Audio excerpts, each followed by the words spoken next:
Nikhil sir, आज हम लोग लेके आए स्टेट्स ऑफ मैटर के अंदर आपका समरी लेक्चर, जिसका कि बहुत टाइम से आपकी डिमांड आ रही थी। तो कई बार क्वेश्चन आता है बॉयल टेम्परेचर ज्यादा है कि इन्वर्जन टेम्परेचर ज्यादा है, तो इन्वर्जन टेम्परेचर बॉयल से ज्यादा होता है। This is the concept behind eudiometry, कि आपको डायरेक्ट वॉल्यूम ना देके वो बता देगा कि कोई और फलाना ढमकाने चीज ने इसको एब्जॉर्ब कर लिया।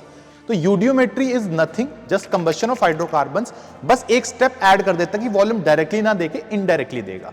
तो number of molecules present per unit volume, उसको एन स्टार बोलते हैं। तो आपको वॉल्यूम का गेम सेट करना है। वॉल्यूम से टेम्परेचर डायरेक्टली प्रोपोर्शनल होता है तो मीन फ्री पाथ बढ़ता है, वॉल्यूम से प्रेशर इनवर्सली प्रोपोर्शनल होता है तो मीन फ्री पाथ घटता है। सो हेलो एवरीवन, क्या हाल चाल है आप सब लोगों के? This is your Nikhil sir. आज हम लोग लेके आए स्टेट्स ऑफ मैटर के अंदर आपका समरी लेक्चर, जिसका कि बहुत टाइम से आपकी डिमांड आ रही थी। तो यस, इट्स फाइनली हियर। जैसे कि मैं हर बार समरी लेक्चर से पहले बोलता हूं, यहां फिर से बोलूंगा कि समरी लेक्चर का यूज तभी है जब आप लोग पूरा चैप्टर रिवाइज कर लेते हो, उसी के बाद इसको देखने का बेनिफिट है। शॉर्ट में, क्रिस्प में पूरे चैप्टर को एक बार रिवाइज करवाया जाएगा। तो करते हैं शुरुआत। तो सबसे पहले अगर मैं बात करूं तो हमारे पास वही 3 स्टेट्स ऑफ मैटर है। होने को तो बहुत सारी स्टेट्स होती हैं, लेकिन हमको जो बात करनी है वो इसी की करनी है। दैट इज, एक होती है सॉलिड स्टेट, जिसके बारे में हम लोग 12th क्लास में काफी डिटेल में देखेंगे। एक होती है लिक्विड स्टेट, जो कि आप फिजिक्स में तो 11th में देखते हो फ्लूइड्स के नाम से, लेकिन केमिस्ट्री में हम लोग इसको अगेन 12th क्लास में बहुत डिटेल में देखते हैं। और एक आती है आपके पास, दैट इज गैसियस स्टेट। तो यहां पे आपके पास अब जो आज डिस्कशन होने वाला है वो इस स्टेट का काफी डिटेल में होने वाला है कि गैसियस स्टेट जो आपकी होती है उसमें क्या क्या बातें। अगर हम लोग देखें, पार्टिकल्स काफी दूर दूर रहते हैं, ठीक है, एनर्जी बहुत ज्यादा होती है, ठीक है, शेप के बारे में कोई डिस्कशन नहीं करना है, ठीक है, बहुत सारी मतलब इन्फिनाइट एक्सपेंसिबिलिटी की प्रॉपर्टीज में रहती है। तो हमको जो मेजरली डिस्कस करना है वो इस गैसियस स्टेट के ऊपर करना है। गैसियस स्टेट की अगर मैं बात करूं तो इस चैप्टर में एक इक्वेशन फॉलो करती है। उस इक्वेशन का प्यारा सा नाम है ideal gas equation, that is PV is equal to nRT। ये जो गैसियस स्टेट होती है, ये आपकी हर जो भी गैसेस हम लोग लेके चलेंगे वो एक इक्वेशन को फॉलो करती है, that is PV equal to nRT। This is called as ideal gas equation, जहां पे P जो है that is pressure of gas, ठीक है, V is the volume of gas जो गैस ऑक्युपाई कर रही है, T इज द टेम्परेचर जो इस गैस का होगा, एज वेल एज आपका N is number of moles जो इस गैस के पास होंगे। और अगर मैं बात करूं R की, तो R is known as universal gas constant, ठीक है। तो आपके पास ये 5 पैरामीटर्स हैं, जिसमें कि अगर आप देखोगे 4 आपके वेरिएबल है, एक आपका कांस्टेंट है। ये बेसिकली गैस की स्टेट के बारे में डिस्कस करते हैं। हम लोग आगे जाके स्टेट फंक्शंस के बारे में बात करेंगे। तो गैस की स्टेट के बारे में बताता है कि गैस की क्या हालात हैं, ठीक है। तो प्रेशर, वॉल्यूम, टेम्परेचर, मोल से गैस की स्टेट डिफाइन हो जाती है। R is the universal gas constant. अगर हम लोग बात करें जेई के, तो जेई के पॉइंट ऑफ व्यू से इस इक्वेशन से बहुत सारे क्वेश्चंस बनते हैं। हमको क्या करना पड़ेगा, इन चारों वेरिएबल्स को थोड़ा डिटेल में डिस्कस करना पड़ेगा, क्या इसकी इक्वेशंस है, क्या इसके यूनिट्स है, वो सब, ठीक है। अगर मैं बात करूं सबसे पहले वॉल्यूम की, तो वॉल्यूम क्या रहती है, कोई भी गैस की अगर मैं वॉल्यूम की बात करता हूं तो it is the free space. अगर आपके पास कोई भी गैस, जैसे मान लीजिए ये हमारे पास एक कटोरा है, ये बड़ा कटोरा है, ये उससे बड़ा कटोरा है। लेट्स से इस कटोरे की वॉल्यूम 1 लीटर है, मान लो इस कटोरे की वॉल्यूम 5 लीटर है, मान लो इस कटोरे की वॉल्यूम 20 लीटर है। अगर आप सेम गैस रखते हो, सेम गैस की बात कर रहा हूं, सेम गैस, मान लो 1 मोल गैस ले ली मैंने, तो 1 मोल गैस इसके अंदर है, 1 मोल गैस इसके अंदर है, 1 मोल गैस इसके अंदर है।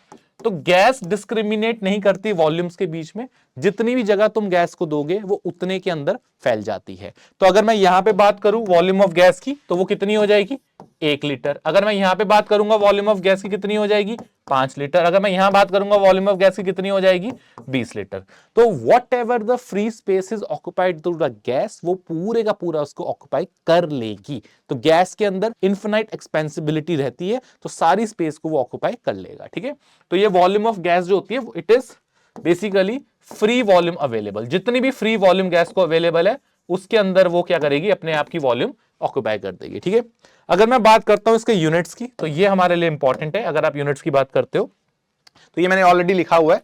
1 मीटर जो होता है 10 डेसीमीटर, 100 सेंटीमीटर और 1000 मिलीमीटर के बराबर होता है। अगर आप इसको क्यूब कर दोगे तो 1 मीटर क्यूब जो होता है, this is the SI unit of volume. तो अगर आप बात करेंगे एसआई यूनिट की, तो वो क्या होता है, वो इसका आता है basically that is metre cube, ठीक है। ये हमारे लिए इंपॉर्टेंट है। तो 1 मीटर क्यूब 10 डेसीमीटर क्यूब के बराबर, 100 सेंटीमीटर क्यूब के बराबर एंड 1000 मिलीमीटर क्यूब के बराबर होता है। वो चीज यहां पे हमारे पास आ गई। अब मुझे क्या करना है, मुझे इसको पूरे को मैंने 1000 से डिवाइड कर दिया। 1000 से डिवाइड कर दोगे, क्यों करा, बिकॉज ये जब 1000 से डिवाइड होगा तो 10 की पावर -3 मीटर क्यूब जो होता है वो बेसिकली निकल के आता है किसके बराबर, 1 लीटर के बराबर। तो हमको ये यूनिट भी करना है, बिकॉज वॉल्यूम का जो कॉमन यूनिट होता है, कॉमन यूनिट वो आपका लीटर होता है। कॉमन यूनिट जो निकल के आता है दैट इज बेसिकली लीटर या ml, ठीक है, या मिलीलीटर। तो हमको ये निकालना पड़ेगा। तो 1 लीटर किसके बराबर होगा, 10 की power -3 metre cube and so on. इसमें से काम की चीज होती है, 1 लीटर जो होता है 1 डेसीमीटर क्यूब के बराबर होता है।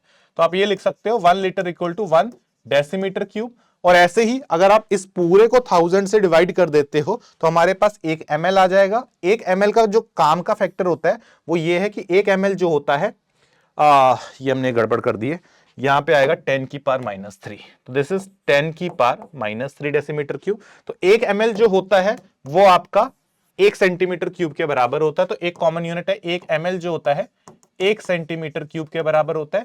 और एक और बता देता हूं, 1 मीटर क्यूब जो होता है वो 1000 लीटर के बराबर होता है। ये कन्वर्जन ऐसे ही याद रखना, ये काम के आते हैं। इसके अलावा these are the general conversion जो आपको इस पूरे यूनिट में काम आएगी, ठीक है। तो उम्मीद करते हैं ये क्लियर हो गया हो। आगे बढ़ते हैं। Next is pressure. तो प्रेशर ऑफ गैस क्या होता है, बेसिकली कोई भी जो गैस होती है वो उसके पार्टिकल्स जो रहते हैं वो क्या करते हैं, वो आपके जो भी वॉल होती है उसके ऊपर कुछ प्रेशर एक्सर्ट करते हैं, ठीक है, फोर्स एक्सर्ट करेंगे। मान लीजिए 10 न्यूटन की फोर्स एक्सर्ट करता है let's say 2 metre square area के अंदर, तो ये कितना आ जाएगा, 5 पास्कल। तो दिस इज द प्रेशर। तो what is the pressure of the gas, वो फोर्स जो कि एक यूनिट एरिया में वो एक्सर्ट करता है इज कॉल्ड द प्रेशर। तो जब भी गैस के प्रेशर की बात की जाती है, इट इज द फोर्स जो वो वॉल्स के ऊपर एक्सर्ट करता है, तो इसी को बोला जाता है प्रेशर ऑफ द गैस। अब ये प्रेशर जो होता है अलग अलग यूनिट्स में मेजर किया जाता है, जिसमें से बहुत कॉमन यूनिट होता है जिसको हम लोग बोलते हैं एटमॉस्फेरिक प्रेशर। तो अगर मैं एटमॉस्फेरिक प्रेशर की बात करूं, दिस इज द प्रेशर जो कि पूरा एटमॉस्फेयर आपके ऊपर एक्सर्ट करता है। लेट्स से अगर ये आप है, ठीक है, दिस इज यू, तो आपके ऊपर पूरा आसमान है, ठीक है। तो पूरा आसमान क्या करता है, तुम्हारे ऊपर एक प्रेशर एक्सर्ट करता है। जो पूरा आसमान आपके ऊपर प्रेशर एक्सर्ट करता है उसी को बोलते हैं एटमॉस्फेरिक प्रेशर, ठीक है, जो पूरा आसमान आपके ऊपर एक्सर्ट करता है। हमारी बॉडीज इस तरह से अडेप्टेड है कि हम लोग इस आसमान के प्रेशर को झेल ले। अगर आप कभी पहाड़ों में जाते हो तो प्रेशर कम होता है, या फिर कभी आप फ्लाइट में गए हो तो आपको दिख रहा है ना कान में दर्द होता है, क्यों, क्योंकि प्रेशर बहुत कम है। हमारी बॉडी अडेप्टेड है ये सी लेवल पे बेसिकली। अगर आप समुद्र के अंदर जाओगे, स्कूबा डाइविंग वगैरह करोगे, तब भी दर्द होता है कानों में, क्यों, क्योंकि वहां प्रेशर बहुत बढ़ जाता है। तो प्रेशर जो आसमान आपके ऊपर एक्सर्ट करता है उसको हम लोग एटमॉस्फेरिक प्रेशर बोलते हैं। अगर हम लोग बात करें इसकी वैल्यू की, तो ये होता है 101,325 पास्कल के बराबर, जो कि आप वैल्यू याद रख सकते हो, this is value of 1 atm, ठीक है। तो ये हमारे पास एटमॉस्फेयर का यूनिट आ गया। बाकी इसके बारे में अगर मैं कॉमन यूनिट्स की बात करूं तो these are the common units. पहले तो ऐसा यूनिट आपका पास्कल हो गया जो मैंने ऑलरेडी बता दिया, एटमॉस्फेयर 101,325 पास्कल होता है। इसके अलावा एक बार भी यूज होता है जो कि 10 की power 5 pascal, that is 1 lakh के बराबर होता है, 1 लाख पास्कल। इन दोनों को अगर आप डिवाइड कर दोगे तो इन दोनों का रिलेशन निकल के आ जाएगा कि 1 atm जो होता है बार से थोड़ा सा बड़ा होता है, ठीक है। प्रेशर को हम लोग मेजर कर सकते हैं इन टर्म्स ऑफ हाइट, अभी नेक्स्ट स्लाइड में पता लग जाएगा कैसे, but as of now 1 atm जो होता है 76 सेंटीमीटर मर्क्यूरी के बराबर होता है। ये आप as a pressure unit use कर सकते हो। 1 atm 760 mm के बराबर होता है, बेसिकली 10 से मल्टीप्लाई कर दिया, 1 सेंटीमीटर में 10 mm होते हैं। और जितने mm मर्क्यूरी होता है उतने ही आपका टॉरिसेली होता है। तो ये आपको क्या करना है, एज वैल्यू याद रखना है, ठीक है। अगर मैं बात करूं यहां पे pressure in terms of height, तो जो प्रेशर का फॉर्मूला रहता है it comes out as rho g h, जहां पे rho is the density, g is acceleration due to gravity, h is the height of the column. तो जो भी आपका मर्क्यूरी कॉलम होता है, बेसिकली अभी हम लोग अगला डिस्कशन करेंगे, यहाँ पे एक बैरोमीटर होता है, ठीक है। तो दिस इज द बैरोमीटर। तो बैरोमीटर में ना हम लोग करते क्या है, आपके पास इस तरह से ये मर्क्यूरी है इसके अंदर और ये इन्वर्टेड ट्यूब होती है। तो होता ये है कि इसके ऊपर आसमान कुछ प्रेशर लगाता है, तो आपको यहां से जो मर्क्यूरी होता है ना ये थोड़ा सा राइज कर जाता है। ये देखो यहां तक राइज किया हुआ है। तो जितना वो राइज करता है उसकी हाइट से आप क्या कर सकते हो, प्रेशर की वैल्यू को बता सकते हो। जितना ये हाइट राइज करेगा उसके हिसाब से आप कॉरेस्पॉन्डली एक प्रेशर को वैल्यू को रख सकते हो। वही प्रेशर कितना आ जाता है इस केस में, इस केस में वो प्रेशर आ जाता है 60 mm के बारे में, या फिर 76 सेंटीमीटर आप ले सकते हो। ठीक है, तो ये हमारे पास बैरोमीटर के टर्म्स में आ गया। ठीक है, ये आ गया, वही यहां लिखा हुआ है रो जी एच, जहां पे अगर आप मर्क्यूरी डालोगे तो 13.6 के करीब आती है डेंसिटी इसकी। ठीक है, आगे बात करते हैं। इस बैरोमीटर के ऊपर ना एक दो चीजें जो हमको इस बैरोमीटर के बारे में पता होनी चाहिए वो मैं बता देता हूं। प्रेशर का in general idea, that is, अगर आप देखोगे इसके ऊपर जब भी आप हॉरिजॉन्टल पॉइंट ले लो, ठीक है, हॉरिजॉन्टल पॉइंट ले लो, जैसे मान लो मैंने एक पॉइंट ये ले लिया, ठीक है, this is a horizontal point, मान लो एक पॉइंट ये ले लिया, तो प्रेशर एट दीज पॉइंट्स, ए पे जो प्रेशर होगा वही बी पे प्रेशर होगा, हॉरिजॉन्टल पॉइंट पे सेम लिक्विड पे प्रेशर सेम रहता है।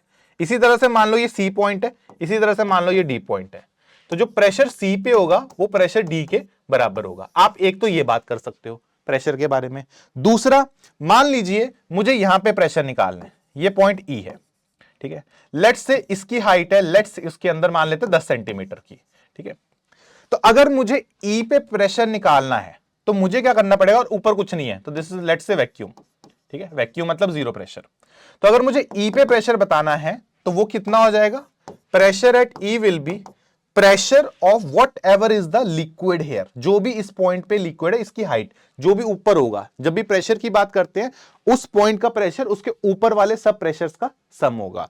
तो यहां पे कितना आ जाएगा, this is 10 centimetre, let's say ये ऐसे रखा हुआ है, ऐसे तो ये 76 सेंटीमीटर होना चाहिए आइडली, तो दिस इज 76 सेंटीमीटर। ठीक है, तो ये हो जाएगा pressure is equal to 76 centimetre, जो भी उसके ऊपर का लिक्विड का कॉलम रहेगा। तो ये कैरेक्टरिस्टिक्स रहते हैं, ये हमको ये इंपॉर्टेंट पॉइंट्स है कि प्रेशर के एक तो हॉरिजॉन्टल लेवल पे सेम रहेगा अगर सेम लिक्विड है, दूसरा एक पॉइंट पे प्रेशर क्या होगा, उसके ऊपर जितने भी कंपोनेंट्स हैं उनका कंबाइंड प्रेशर। तो ये चीज यहां पे लिखी हुई है। ठीक है, if horizontal level is same, pressure exerted at point is same, pressure exerted at open surface is equal to atmospheric pressure, ये भी लिख देते हैं। अगर मान लो यहां कोई प्रेशर बताना है एक्सपोज, अगर आसमान को एक्सपोज होगा तो यहां पे जो प्रेशर लगेगा कितना लगेगा, 1 atm के बराबर लगेगा, एंड आई थिंक वो चीज भी हो गई। ठीक है, and pressure exerted at a given point is calculated by adding all the pressure of the components present above it। तो ये 3 पॉइंट्स प्रेशर के रिगार्डिंग हमें पता होने चाहिए। इसी के जैसा एक कंपोनेंट होता है, मतलब बैरोमीटर के जैसे एक इंस्ट्रूमेंट रहता है जिसको बोलते हैं हम लोग मैनोमीटर। मैनोमीटर जो होता है वो बेसिकली वो भी प्रेशर मेजर करने के काम आता है। इसके अंदर जो मैंने ये 3 प्रॉपर्टीज बताई, इसको यूज करके आप मैनोमीटर से प्रेशर निकाल सकते हो। जैसे एग्जांपल लेते हैं, ये मैनोमीटर होता है, मान लीजिए गैस है हमारे पास, तो गैस क्या करेगी, इस पॉइंट पे प्रेशर लगाएगी पी गैस। ठीक है, हमने क्या करा, एक पॉइंट ये ले लिया, एक पॉइंट ये ले लिया, सेम हॉरिजॉन्टल लेवल, तो इस पे सेम लिक्विड तो प्रेशर सेम रहेगा, तो जो प्रेशर गैस का होगा वही प्रेशर इस पॉइंट ए पे होगा। तो मैं लिख दूंगा प्रेशर ऑफ गैस किसके बराबर है, प्रेशर एट पॉइंट ए। अब ए पे जो प्रेशर है वो किसका रहेगा, एक तो इसके ऊपर ये जो भी है, तो ये एच हाइट का प्रेशर प्लस ये आसमान को एक्सपोज्ड है, तो 1 atm का प्रेशर इसके ऊपर रहेगा। तो ये 1 atm मतलब 76 सेंटीमीटर। ठीक है, ये आ गया। तो यहां पे अगर आप इसकी वैल्यू निकालोगे तो किसके बराबर हो जाएगा, एक तो एक atm that is 76 centimetre plus what ever is the height of this in centimetre, तो ये आपको टोटल प्रेशर दे देगा ऑफ द गैस। तो इस तरह से हम लोग मैनोमीटर को यूज करते हैं। इसको ओपन एंड बोलते हैं। अगर ये ऐसे ओपन रहेगा, मान लो तो यहीं पे ये तो आपका ओपन का हो गया, ठीक है, अगर ये ओपन एंड होता, कल को यहीं पे क्लोज एंड भी हो सकता है, ऐसे क्लोज एंड भी हो सकता है। अगर ये ऊपर एक्सपोज ना हो आसमान को तो इसको क्या बोल देते हैं, क्लोज एंड मैनोमीटर बोल देते हैं, just in case this is not open. ठीक है, आगे बढ़ते हैं। अब ये हो गया प्रेशर के बारे में। अब बात करते हैं टेम्परेचर। टेम्परेचर आपको याद रखना, करने को तो बहुत सारे यूनिट्स होते हैं। हमारा जो एसआई यूनिट होता है टेम्परेचर का, that is important, which is kelvin, ये आपका एसआई यूनिट होता है। ध्यान रखने वाली बात यह है कि जनरली आपको टेम्परेचर डिग्री सेल्सियस में दिया जाता है, आप उसके अंदर 273 ऐड कर दोगे तो आपके पास टेम्परेचर आ जाएगा इन केल्विन। हम लोग को ये चीज याद रखनी है कि जब भी हम लोग को टेम्परेचर लेना है वो आपको डिग्री सेल्सियस प्लस 273 करके उसको केल्विन में कन्वर्ट कर लेना है। हमारे को जनरली सेल्सियस में ही दिया जाएगा। ठीक है, आगे बढ़ते हैं। Next is number of moles. अगर आप मोल्स की बात करोगे तो इसके ऊपर तो इनफैक्ट पूरे का पूरा चैप्टर कर रखा है हम लोगों ने मोल कॉन्सेप्ट का। कैसे निकाले जाते हैं, बहुत तरीके होते हैं। Given mass by molar mass से निकाल सकते हो, given entities upon Na, entities मतलब एटम, मॉलिक्यूल्स, आयंस, जो भी electrons, protons, and so on. और ऐसे ही आ गया given volume divided by molar volume. Molar volume अगर आप एनटीपी की बात करोगे तो 22.4 होती है, एसटीपी की बात करोगे तो 22.7 रहती है लीटर पर मोल। ठीक है, अब ये चारों चीज यूनिट अगर आपको पता है तो आप क्या कर सकते हो, आप आर की वैल्यू निकाल सकते हो, बिकॉज आर की वैल्यू इस बात पे डिपेंड करेगी कि प्रेशर और वॉल्यूम किस यूनिट में है। देखो मोल्स हमेशा फिक्स यूनिट है, इसका फिक्स यूनिट है। अगर आप इसके यूनिट्स की बात करोगे तो इसका यूनिट क्या है, इसका यूनिट हमेशा मोल रहेगा।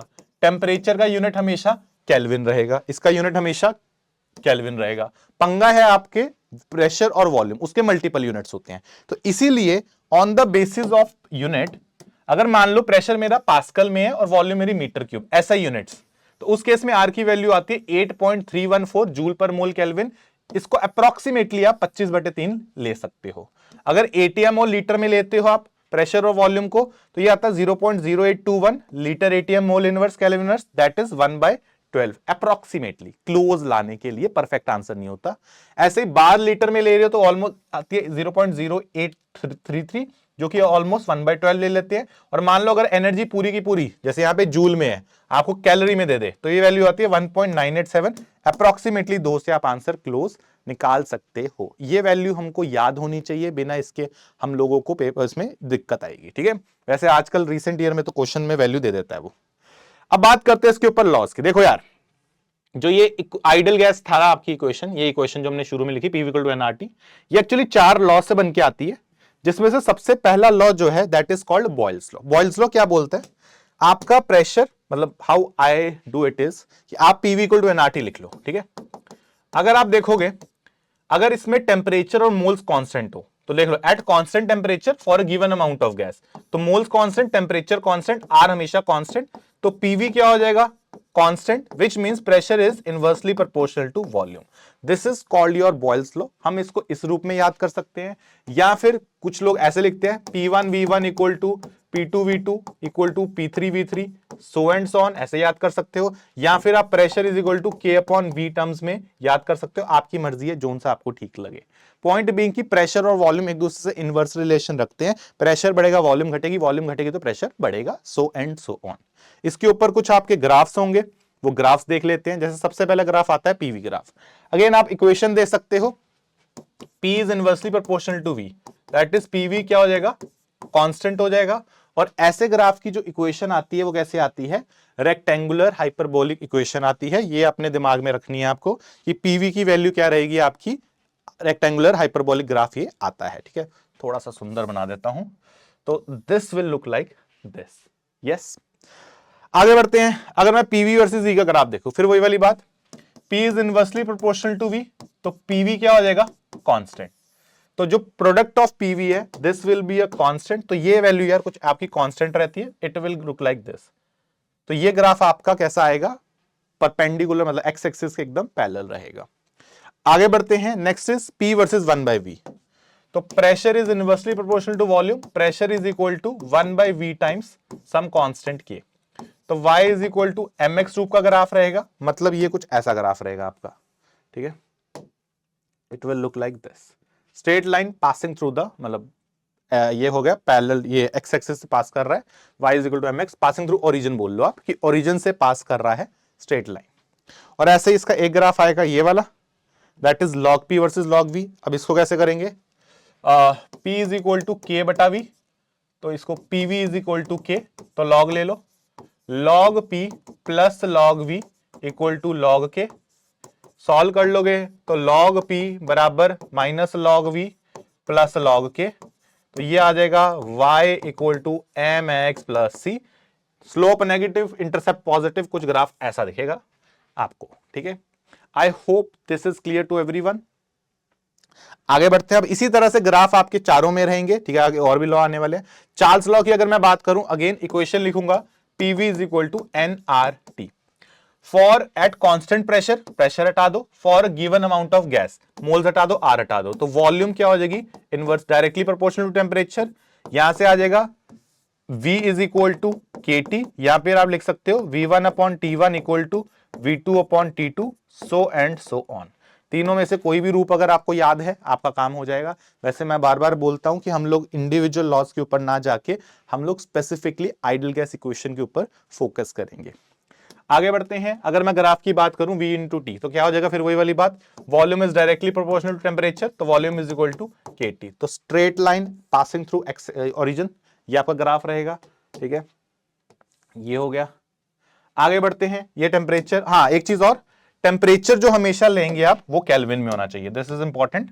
यहां जो टेम्परेचर आता है this should always be in kelvin, always be in kelvin. Temperature आपको हमेशा केल्विन में लेना है, नहीं तो दिक्कत आएगी। आगे बढ़ते हैं, log P versus log T क्या हो जाएगा, अभी लिखा v is equal to KT, log ले लो तो लॉग v जो हो जाएगा log t plus log k के बराबर हो जाएगा। तो y is equal to mx plus C. I think ये कुछ आपका ग्राफ ऐसा रहेगा। यस, जहां पे पॉजिटिव इंटरसेप्ट है क्योंकि स्लोप कैसी आ रही है आपकी, पॉजिटिव स्लोप आ रही है। Yes, next is this v by T versus T, v is equal to KT, तो v आपका आ रहा है टी के बराबर, तो v बटा टी क्या आ रहा है, कांस्टेंट। तो यहां से जो ग्राफ आ जाएगा वो आपका इसके पैरेलल आ जाएगा टू द एक्स एक्सिस, क्योंकि ये v बाई टी की टर्म क्या है आपकी, कांस्टेंट आ रही है। आगे बढ़ते हैं, next is this is important. देखो भाई, 0 केल्विन पे 0 वॉल्यूम है, ठीक है, तो 0 केल्विन कितना होता है, -273.15 डिग्री सेल्सियस पे 0 वॉल्यूम होगी। तो अपने पहाड़ 0 वॉल्यूम को हम लोग, आप जब 0 केल्विन होता है उसको एब्सोल्यूट जीरो भी बोला जाता है। तो ये जो ग्राफ होता है ये कुछ इस प्रकार का आता है। मान लीजिए दिस इज -273.15 ये डिग्री सेल्सियस, ठीक है, दैट इज 0 केल्विन। ये ग्राफ इस तरह से शुरू होता है और फिर आगे जाके ये हम लोग ऐसे स्ट्रेट इसको बोल देते हैं। ग्राफ वही है जो आपका केल्विन में है, जैसे आपको आई थिंक मैथ्स में आप लोग शिफ्टिंग द इक्वेशंस करते हो, तो यही ग्राफ है, बस मैंने क्या करा इसको थोड़ा शिफ्ट कर दिया, बिकॉज यहां पे 0 केल्विन तो यहां है, ये 0 केल्विन है, लेकिन मेरे अब वाले ग्राफ में 0 केल्विन यहां पे जाके आ रहा है, तो थोड़ा सा शिफ्ट हो गया। तो बस ये देखना है, अगर सेल्सियस में ग्राफ आएगा तो ग्राफ थोड़ा शिफ्ट हो जाता है, केल्विन में आएगा तो सीधा ओरिजिन से उठता है। ठीक है, ये ग्राफ हो गया। अब इसके बाद आता है गेलो-सेक्स लॉ। ये क्या बोलता है, फिर से लिखते हैं, PV is equal to NRT, कहता है constant volume for pressure of fixed amount of gas. तो प्रेशर क्या हो जाएगा, डायरेक्टली प्रोपोर्शनल टू T, तो P is equal to KT या फिर P1 upon T1 equal to P2 upon T2 so and so on. तो इस तरह से आपका गेलो-सेक्स लॉ रहता है। सेम लॉ है जैसे चार्ल्स लॉ है, सारी बातें सिमिलर है, ग्राफ भी इसके सारे सिमिलर है, वॉल्यूम की जगह बस आपको प्रेशर को लेके चलना है। तो ये आपका ग्राफ रहेगा। अब ऐसे एवोगाड्रो लॉ होता है, ये क्या कहता है भाई, ये तो और सबसे आसान है, क्योंकि इसमें बोलता है कि भाई ऐसा है, for same temperature and pressure, pressure temperature same are same, volume is directly proportional to number of moles. तो वॉल्यूम क्या हो जाएगी, directly proportional to number of moles हो जाएगी। वैसे इसको इस तरह से भी एक्सप्रेस किया जाता है कि अगर वॉल्यूम भी सेम रहे, ठीक है, इसके अंदर अगर आप वॉल्यूम भी सेम करते हो तो नंबर ऑफ मोल्स क्या हो जाते हैं, सेम। इस तरह से आप इसको एक्सप्रेस कर सकते हो, या फिर आप volume is directly proportional two moles भी कर सकते हो। इसके ऊपर बहुत सारा डिस्कशन ऑलरेडी मोल कॉन्सेप्ट के अंदर किया जा चुका है। यस, आगे बढ़ते हैं। Next is combined gas equation. ये बस इस रूप में आती है कि PV इक्वल टू NRT अगर आप करते हो, R कांस्टेंट है तो यहां से PV is proportional to NT, यहां से सॉल्व करोगे तो P1 V1 upon N1 T1 equal to P2 V2 upon N2 T2 ये रहता है। अब जनरली मोल्स कांस्टेंट होते हैं, एक तो ये रूप हो गया, जनरली मोल्स कांस्टेंट होते हैं तो इक्वेशन ये बन जाती है, P1 V1 upon T1 equal to P2 V2 upon T2। अब ये क्वेश्चन टू क्वेश्चन डिपेंड करता है क्या चीज कांस्टेंट माननी है, ये कब लगानी है, कांस्टेंट मोल्स पे, अगर मोल्स दोनों के बराबर हैं। और ये तो आपकी जनरल इक्वेशन हो गई, जनरल इक्वेशन आप ये यूज कर सकते हो अगर आपको डिफरेंट कंडीशंस में वो इक्वेशन बना के देता है तो। ठीक है, आगे बढ़ते हैं, बात करते हैं प्रेशर की कंडीशंस की, STP NTP। वैसे तो ये मोल कॉन्सेप्ट का टॉपिक है, पर क्योंकि इस चैप्टर में बार बार यूज होता है तो ये आपको पता रहना चाहिए। NTP में temperature 0 degree Celsius that is 273 kelvin होता है, प्रेशर 1 ATM होता है, और ये हम लोग वैल्यू जानते हैं। STP पे प्रेशर 1 बार होता है। और अगर मैं बात करूं मोलर वॉल्यूम की, ठीक है, तो यहां पे जो मोलर वॉल्यूम आती है NTP पे, ये आती है 22.414 लीटर पर मोल, और यहां जो STP पे मोलर वॉल्यूम आती है ये बराबर आती है 22.7 लीटर पर मोल। ध्यान रखना है, अगर कहीं भी मैं V बार बोलता हूं इसका मतलब वॉल्यूम अपॉन मोल्स होता है, जिसको बोलते हैं मोलर वॉल्यूम। एक मोल गैस की वॉल्यूम को हम लोग बोलते हैं मोलर वॉल्यूम। ये आपके पास कंडीशन इस केस में रहती है, ठीक है। नेक्स्ट बढ़ते हैं। Next is density. अब डेंसिटी जो होती है इसको प्यार से बोला जाता है पीएम अपॉन आरटी फॉर्मूला जो होता है, ये आपकी डेंसिटी ऑफ आइडियल गैस है। P is the pressure, M is molar mass, R is universal gas constant, T is temperature. Common unit इसका ग्राम पर ml रहता है। अगर आप एसआई में बात करेंगे तो केजी पर मीटर क्यूब में आप इसको ले सकते हो। ये डेंसिटी का फॉर्मूला रहता है। ये भी ideal gas PV equal to nRT से ही डिराइव होके आता है। ध्यान रखना है इसमें यूनिट्स का ध्यान रखें, क्योंकि ये यूनिट्स गड़बड़ जनरली हो जाते हैं। आगे बढ़ते हैं। अब एक क्वेश्चन इसके ऊपर आता है आइडियल गैस के ऊपर, कॉन्सेप्ट ऑफ ओपन वेसल। मैं बस इतना बता देता हूं, ठीक है, कि आपके पास अगर मान लीजिए ओपन वेसल है। ओपन वेसल ऐसे कि एक कटोरा है, इसके अंदर गैस रखी हुई थी, आपने इसको आग लगा दी, ठीक है। लेट्स से इसका टेम्परेचर T1 है, इसके मोल्स N1 है। जब आप आग लगा दोगे, हीट कर दोगे, तो कुछ गैस क्या हो जाएगी, बाहर आ जाएगी, ठीक है। थोड़ी गैस यहां पे रहेगी, वॉल्यूम एक्सपैंड करेगी ना, तो कुछ गैस यहां रहेगी, इसको T2 टेम्परेचर बोल देता हूं, और थोड़ी सी गैस बाहर आ जाएगी, ठीक है। कुछ गैस बाहर आ गई, इसको मैंने बोल दिया एफ्यूज्ड गैस, जो बाहर आ गई, ठीक है। ये आपकी फाइनल कंडीशन है, this is the final condition, ठीक है, and this is the initial condition. तो एक काम करते हैं, इसको Ti बोल देता हूं, इसको Ni बोल देता हूं, इसको Tf बोल देता हूं, इसके मोल्स Nf बोल देता हूं, इसके मोल्स Ne बोल देता हूं। दो इक्वेशंस याद रखेंगे जो कि इस ओपन वेसल के क्वेश्चंस को सॉल्व करने में हेल्प करती है। एक इक्वेशन है कि NiTi जो होगा वो NfTf के बराबर होगा, और दूसरी इक्वेशन है Ni जो होगा वो NF प्लस Ne के बराबर होगा। ये दोनों इक्वेशंस अगर आप याद रखते हो तो दोनों इक्वेशंस को यूज करके इसके सारे क्वेश्चन सॉल्व किए जा सकते हैं। ये आपके कंजर्वेशन ऑफ मोल्स से आ जाती है कि इनिशियल मोल्स किसके बराबर है, फाइनल प्लस एफ्यूज के, and NiTi equal to NfTf आपकी इक्वेशन जो बनती है वो बनती है आपके आइडियल गैस इक्वेशन के एप्लीकेशन से, ठीक है। तो ये आपके कॉन्सेप्ट ऑफ ओपन वेसल के क्वेश्चन सारे इससे बन जाएंगे। आगे आते हैं Dalton's law of partial pressure से, जो कि इस बात के ऊपर बना हुआ है कि अगर आपके पास मिक्सचर ऑफ गैसेस, देखो अगर आप अकेली गैस है तो इसको प्रेशर बोलते हैं, कि जैसे मान लो यहाँ पे नाइट्रोजन है, ठीक है, ये नाइट्रोजन है, ठीक है, मान लो ये आपका ऑक्सीजन है, दिस इज ऑक्सीजन। अब पॉइंट ये है कि नाइट्रोजन अकेला है तो उसका प्रेशर, ऑक्सीजन अकेला उसका प्रेशर, लेकिन जब उनको मिक्स कर दिया जाता है तो यहां पे हम लोग बोलते हैं this is partial pressure of nitrogen, this is partial pressure of oxygen. जब मिक्सचर ऑफ गैसेस आते हैं तो टर्म यूज किया जाता है पार्शियल प्रेशर, ठीक है। डेल्टन लॉ ये बोलता है कि अगर आपके पास मिक्सचर ऑफ गैसेस है तो इसका कटोरे का टोटल प्रेशर जो होगा वो उसके इंडिविजुअल पार्शियल प्रेशर के सम के बराबर आता है। तो this is your Dalton's law of partial pressure. अगर एक से ज्यादा, अगर एक ही ऐसी होती तो टोटल प्रेशर आ जाता, लेकिन अगर एक से ज्यादा गैसेस आ जाती है तो हम लोग सीधा सीधा बोलते हैं सबको ऐड कर दो उनके पार्शियल प्रेशर को तो टोटल प्रेशर के वो बराबर हो जाता है। इसी को अगर मैं पार्शियल प्रेशर वही चीज डिफाइन कर दी, दैट इज पार्शियल प्रेशर क्या होता है, it is defined in mixture of gases and it is the pressure that the gaseous component can exert when it is allowed to occupy the entire volume। दो बार आ गया entire volume, ठीक है, entire volume of the gases mixture at the same temperature, ठीक है। तो ये आपके पास partial pressure है। इसके इक्वेशन पहले हम लोग लॉ समझ लेते हैं। लॉ बोलता है कि अगर मेरे पास नॉन रिएक्टिव गैसेस मिक्सचर है, ये इंपॉर्टेंट है, it should be non reactive, आपस में गैसेस रिएक्ट ना करें, ठीक है। तो हम लोग बोलते हैं कि sum of partial pressure of all the gases is the total pressure of the gaseous component. कुछ इसकी इक्वेशंस रहती है, जैसे मान लो मेरे पास एक गैस 1 है, ठीक है, इसको मैं मिक्स कर रहा हूं गैस 2 के साथ, नॉन रिएक्टिव है, तो एक तो जो प्रेशर होगा दोनों का वो टोटल प्रेशर के बराबर होगा, ठीक है। एक याद रखेंगे, अगर इंडिविजुअली पार्शियल प्रेशर निकालना है तो total pressure into mole fraction of 1 के बराबर होता है। अगर 2 का निकालना है तो total pressure into mole fraction of 2 के बराबर होता है। और अगर आपको P1 बाय P2 निकालना है तो ये बराबर होता है इनके इंडिविजुअल मोल्स के रेशियो के। तो दिस इज द इक्वेशंस जो कि आपको याद रखनी है डेल्टन्स लॉ के लिए, ठीक है। तो ये अगर आपको इक्वेशंस याद है तो आपका काम हो जाएगा। 2 के लिए मैंने लिख दी, 3 के लिए आपको सब में जगह ऐड करते रहना है, ठीक है। ये आपके पास इक्वेशंस आ गई। अच्छा, इसके ऊपर एक कॉन्सेप्ट आता है of moist gas. Moist gas का कॉन्सेप्ट ये होता है ऐसी गैसेस जो उनको हम लोग डाउनवर्ड डिस्प्लेसमेंट वाटर के थ्रू इकट्ठा करते हैं तो वो गैसेस क्या हो जाती हैं, गीली हो जाती हैं, ठीक है, मॉइस्ट हो जाती हैं। तो मॉइस्ट गैस में याद रखना है that is gas collected by displacement, downward displacement is called your moist gas. तो अगर कभी भी जिंदगी में मॉइस्ट गैस है तो यार ये बराबर होती है ड्राई गैस के, जो इंडिविजुअल अकेली गैस रहती, plus pressure of water vapour के, इसको बोला जाता है एक्वस टेंशन। ठीक है, तो this is called aqueous tension, जो कि क्या है इंपॉर्टेंट पॉइंट, कि ये जो होता है ड्राई गैस वो तो फॉलो करती है ideal equation, follows Boyle's law, follows, वैसे सारे लॉ फॉलो करती है पर हमको बॉयल्स से मतलब होता है, बॉयल्स लॉ।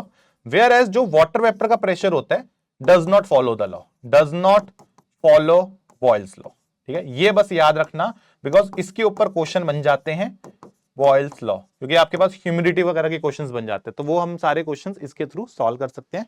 तो moist gas as it is ना, बॉयल्स मॉइस्ट गैस के बारे में कोई बात नहीं करेंगे, क्यों? क्योंकि वो दो चीजों से बनी हुई है, एक वो जो फॉलो करती है, एक वो जो फॉलो नहीं करती। इनके ऊपर लॉ लगाने, इसके ऊपर नहीं लगाने, ये कांस्टेंट रहता है, वॉल्यूम बदलने से इसको कोई फर्क नहीं पड़ता है। तो this is about your moist law. अब बात करते हैं ग्राहम्स लॉ की। ग्राहम्स लॉ ऑफ फ्यूजन क्या है कि मान लीजिए एक कटोरा है आपके पास, ठीक है, एक कटोरे से आपको गैस निकल रही है, लीक कर रही है, let's say this is the gas, ये लीक कर रही है। तो गैस किस रेट पे लीक कर रही है? Rate of एफ्यूज gas. एफ्यूजन कब होती है? जब एक पिन होल से या ऑरिफिस से आप गैस लीकेज कर रहे हो, तो उसके किस रेट पे गैस एफ्यूज कर रही है उसके बारे में हमको ग्राहम्स लॉ आइडिया देता है कि what is the rate at which gas is coming out of the system. अगर आप इसके बारे में देखोगे तो ग्राहम्स लॉ इज यूज्ड, वही लिखा है, it is used to compare the rate of effusion of different gases. अब यार ये रेट को निकालने के बहुत सारे तरीके, रेट ऑफ फ्यूजन मतलब जितने अमाउंट में गैस बाहर आ रही है, इस रेट को निकालने के कुछ कुछ तरीके हैं, वो तरीके देख लेते हैं एक बार। पहला है इट इज द अमाउंट, ये तो बता दिया मैंने, रेट क्या होता है, क्या कैसे निकाल सकते हो, कितने मोल्स गैस बाहर आ रही है अपॉन टाइम, या फिर कितनी वॉल्यूम वो ऑक्यूपाई कर रही है गैस अपॉन टाइम, या फिर कितनी लेंथ कवर कर रही है अपॉन टाइम। ये तीनों फॉर्मूलाज को हमको याद रखना पड़ेगा कि रेट को तीन तरीके से मेजर किया जा सकता है, चाहे मोल्स अपॉन टाइम या वॉल्यूम अपॉन टाइम या लेंथ अपॉन टाइम। यही रेट जो होता है वो प्रोपोर्शनल रहता है पीए बाय रूट एम पे, जहां पे पी है pressure, A is the area of orifice, M is the molar mass of the gas. तो भारी गैस जो होती है वो ऑब्वियसली ज्यादा तेज नहीं बाहर आ पाएगी, इसलिए वो इनवर्स रिलेशन दिखाता है। प्रेशर ज्यादा होगा तो ज्यादा जोर से गैस बाहर आएगी, एरिया ज्यादा होगा अगर होल का तो ज्यादा गैस बाहर निकल पाएगी। इन दोनों को यूज करके ये देखो, ये जो चार चीजें हैं, अगर आप इसको यूज करोगे ना तो आपका काम बहुत आसान हो जाता है। हम सारे के सारे फॉर्मूलाज ग्राहम्स लॉ में, आई वुड रेकमेंड आप फॉर्मूलाज याद ना करें, बिकॉज हमारे जितने भी क्वेश्चंस है वो इनके आपस में रिलेशन से बन जाते हैं। ठीक है, तो जैसे मान लो मुझे मोल्स को रिलेट करना है इसके साथ, तो मैं इसको और इसको क्या करूंगा, कंबाइन कर दूंगा। मान लो क्वेश्चन में वॉल्यूम दे रखी है, दूसरी तरफ मोल्स दे रखे हैं, मास दे रखा है, तो आप इनको रिलेट कर सकते हो, सो एंड सो ऑन। तो इसके क्वेश्चंस आप सारे के सारे ग्राहम्स लॉ के इस तरह से सॉल्व कर सकते हो। अच्छा हाँ, एक चीज और, कभी कभी ये डेंसिटी क्योंकि पीएम अपॉन आरटी होता है, तो यहां से आप एक चीज बोल सकते हो कि जो डेंसिटी होगा इट इज प्रोपोर्शनल टू, तो डेंसिटी किसके प्रोपोर्शनल होती है? मोलर मास के, है ना, अंडर कांस्टेंट कंडीशंस। तो आप यहां पे ये इक्वेशन भी यूज कर सकते हो, दैट इज, अगर आप इसको देखो तो क्योंकि डेंसिटी आपकी प्रोपोर्शनल आ गई मोलर मास के, तो यहां से ये और यहां से ये आप बोल सकते हो कि जो रेट आता है it is proportional to PA by root D. ये इससे भी हमारे बहुत सारे क्वेश्चन सॉल्व हो जाते हैं, बिकॉज कई बार डेंसिटी भी वो इसमें ऐड कर देता है। आगे बढ़ते हैं। अब ग्राम्स के कुछ मिक्सचर वाले क्वेश्चंस होते हैं। अगर क्या हो, अगर मेरे पास दो गैसेज हो एक ही कटोरे में, तो इसके जो रेशियो होंगे बाहर आते हुए, Na/Nb का जो बाहर आता हुआ रेशियो किसके बराबर होगा? Na/Nb का रेशियो जो अंदर दे रखा है √Mb/Ma। ये कहां से बनाया फॉर्मूला? उसी को, उनको कंबाइन करके मैंने बनाया, बस यहां पे फाइनल रिजल्ट लिख दिया। ऐसे अगर हमारे पास लेंथ में है, मान लो एक गैस यहां से आ रही है A और यहां से आ रही है B, इसने लेंथ कवर करी x, इसने लेंथ कवर करी L-x, टोटल लेंथ अगर इस कटोरे की L है, तो यहां से जो रेट का फॉर्मूला आता है या फिर लेंथ कवर्ड का फॉर्मूला आता है, it is inversely proportional to the masses. क्योंकि भारी गैस होगी तो स्लो भागेगी, हल्की गैस होगी तो तेज भागेगी, तो ये फॉर्मूला इसमें यूज हो जाता है। और एक आ जाता है अगर डिफरेंट एरिया हो, मान लो इसका एरिया A1 है, इसका एरिया A2 है, तो जो रेट का रेशियो रहेगा वही उसके एरिया का रेशियो होता है। क्यों? क्योंकि रेट होता है PA/√m, तो एरिया के डायरेक्टली प्रोपोर्शनल ये रहेगा अंडर ग्राहम्स लॉ। ठीक है, नेक्स्ट बढ़ते हैं। अब बात करते हैं केटीजी की, that is about kinetic theory of gases. देखो यार, आपके पास जो ये गैसेस हैं, जो ये आइडियल गैसेस होती हैं, ये कुछ सेट ऑफ प्रिंसिपल्स को फॉलो करते हैं जिसको बोलते हैं kinetic theory of gases.